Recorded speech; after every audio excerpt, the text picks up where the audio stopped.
Guys, आज की video मेरी अभी तक की सारी वीडियोस से अलग है क्योंकि ये वीडियो आपकी लाइफ से रिलेटेड है, उस हर इंसान से रिलेटेड है जो पढ़ाई कर रहा है और जिंदगी में कुछ करना चाहता है। आपको पता है, आप एक बहुत बड़ी गलती कर रहे हो।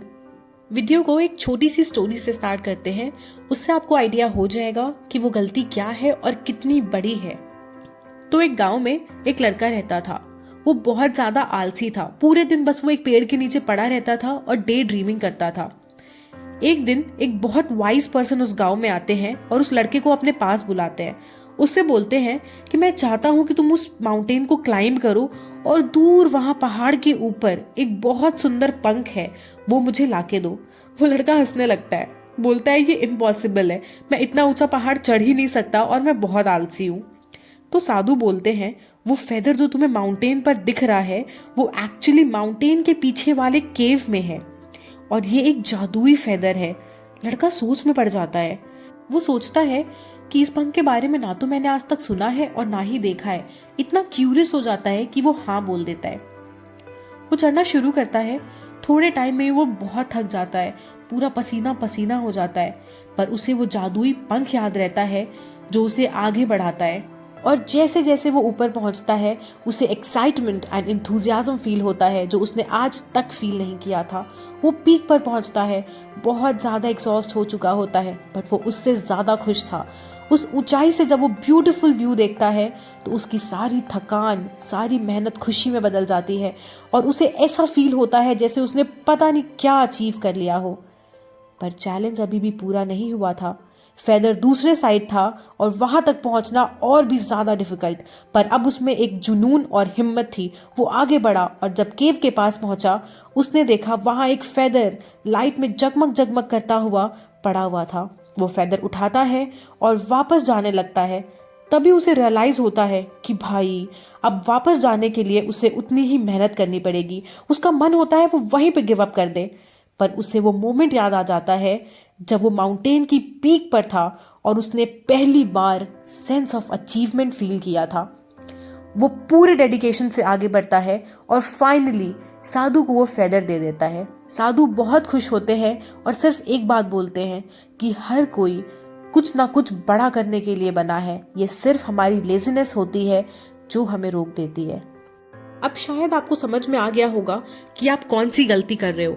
नहीं आया तो कोई बात नहीं, मैं बताती हूँ। आपको पता है, आपने अपना वाई ही डिसाइड नहीं कर रखा है।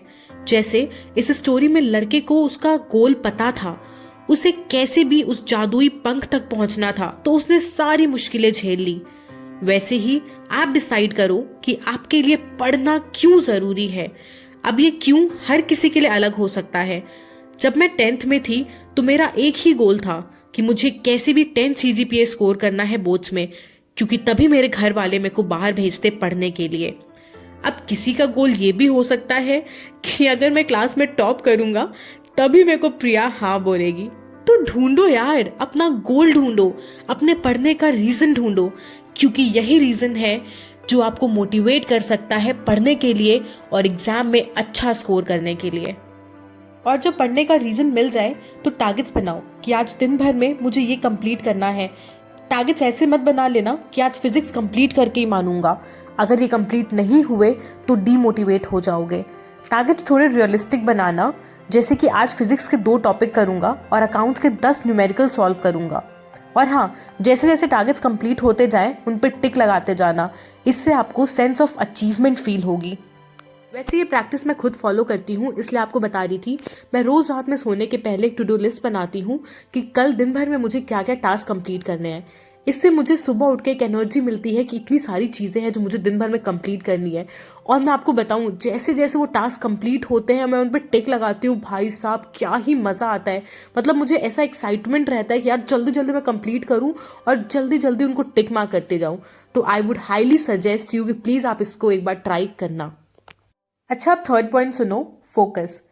मेरे साथ पता है बहुत बार क्या होता था, मैं पूरे डेडिकेशन के साथ बैठी थी पढ़ने कि भाई आज तो बवाल मचा दूंगी, पर 2 पेजेस पढ़ने के बाद ऐसा लगता था कि बस बहुत हो गया, अब हमसे ना होवे।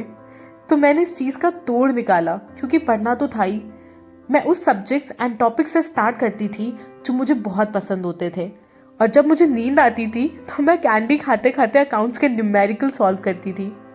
इससे मेरा इंटरेस्ट डेवलप होता था और मैं बाकी सब्जेक्ट्स भी पढ़ पाती थी। तो जब आपको भी ऐसा लगे आप ये ट्राई कर सकते हो। एक और चीज़, आजकल हम सब डिस्ट्रैक्शन का शिकार हो गए हैं। आपको पता है मेरे साथ क्या होता था? मैं कंटेंट लिखते लिखते कब इंस्टाग्राम के रील्स पे पहुंच जाती थी मुझे खुद को पता नहीं चलता था। तो अब मैंने फ़ोन को डीएनडी पे करके खुद से दूर रखना शुरू कर दिया है। आप भी जब पढ़ने बैठो तो फ़ोन को या तो डीएनडी पे डाल दो या ऑफ करके खुद से दूर कर दो। मैं आपको ये नहीं कह रही कि आप 10 घंटे बैठ के पढ़ो, बट हाँ, अगर 10 मिनट भी आप पढ़ो तो खुद से वादा करो कि ये 10 मिनट मैं फोकस से पढ़ूंगा। ज़्यादा एग्जाम की या लाइफ की टेंशन मत लो यार। और देखना, जब खुद को ऐसे प्यार प्यार से पढ़ाओगे ना तो खुद इंटरेस्ट बन जाएगा, क्योंकि अब आपके पास रीज़न है पढ़ने का। आपको पता है कि आपको क्यों पढ़ना है, और अगर नहीं पढ़ोगे तो आप ज़िंदगी में क्या खो दोगे। आप वो ब्यूटीफुल व्यू नहीं देख पाओगे और ना ही उस जादुई फेदर तक पहुंच पाओगे।